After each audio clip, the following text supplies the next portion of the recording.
اخليكي تعملي احلى صينيه بسبوسه عمرك ما عملتيها، وبمقادير في كل بيت. وبجد انا جبتلكوا السر من اشهر المحلات بتاعت الحلويات اللي عندنا، وعشان انا زبونه عنده فخليته يقول لي السر، لان انا كنت زيكم كنت دايما بعملها وتطلع ناشفه لا تبوظ لا تتحرق.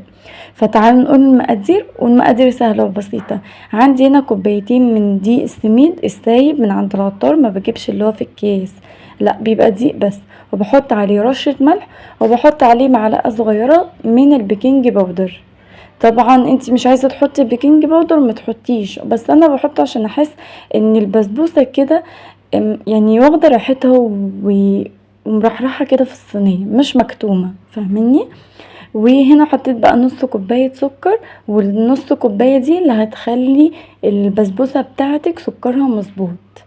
وببدأ ان انا اقلب المقادير الجافة كده، وبروح جايبة نص كوباية من السمنة بحطها على النار، يا دوبك بدفيها بس، بدفيها اللي هو صباعي يستحمل الحرارة بتاعتها، مش بسخنها، بدفيها، بتبقى دفى بسيط كده.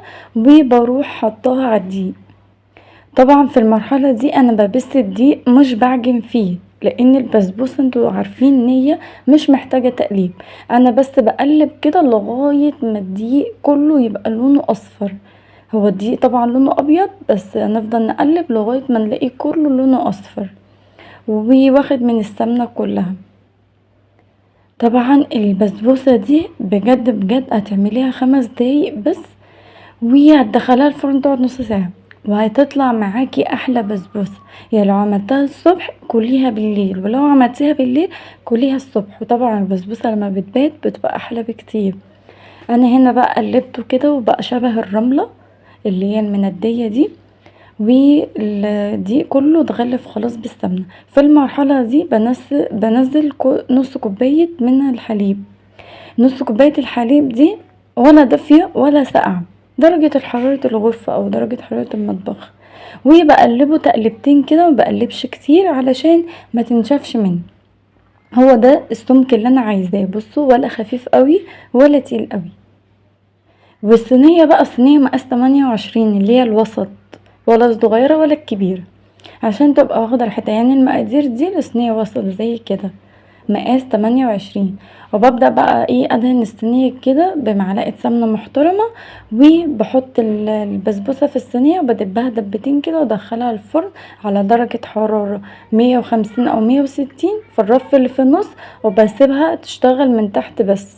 يعني ما بشغلش الشواية خالص غير في الاخر، لما احس ان الجناب خدت لون ذهبي بروح ايه مشغله الشواية.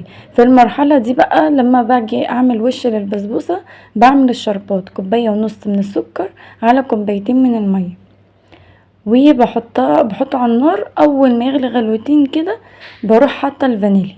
انا هنا عصرت نص ليمونه وبسيبه على النار لمده دقيقه، يعني مش بيغلي قوي ده، انا عايزاه ميه يا دوبك بس غلوتين كده، واطفي عليه واطلع البسبوسه بعد ما تاخد الوش بتاعها، ويكون الشربات سخن والبسبوسة سخنة بروح ساقيها. انا هنا مش مسرعة الفيديو خالص عشان اوريكم ان البسبوسة بتشرب الشربات. بصوا والله ما مسرعة الفيديو خالص. بصوا انا بدلق الشربات ازاي، وهي ما شاء الله الله اكبر بتشرب الشربات في ثانية. يعني كمية الشربات دي حلوة للصينية دي. بسيبها بقى لمدة 10 دقايق تتشرب، وعايزة اعرف هي ما شاء الله شبعانة شربات ولا عايزة تاني، بدوس عليها كده بعد ال10 دقايق. لو لقيت في شربات لسه في البسبوسة يبقى هي كده مش محتاجة شربات. تمام كده. بسيبها بقى لغاية ما تبرد وببدأ اقطعها، بس عشان انا الفيديو وبصور لكم فسبتها يا دوبك بس ربع ساعة وبدأت ان انا اقطع فيها، لكن انتوا هتسيبوها تبرد خالص. انا ما بقطعهاش ولا باجي جنبها غير لما تبرد. وطبعا البسبوسه اللي انا عاملاها دي انا ما بغطاهاش.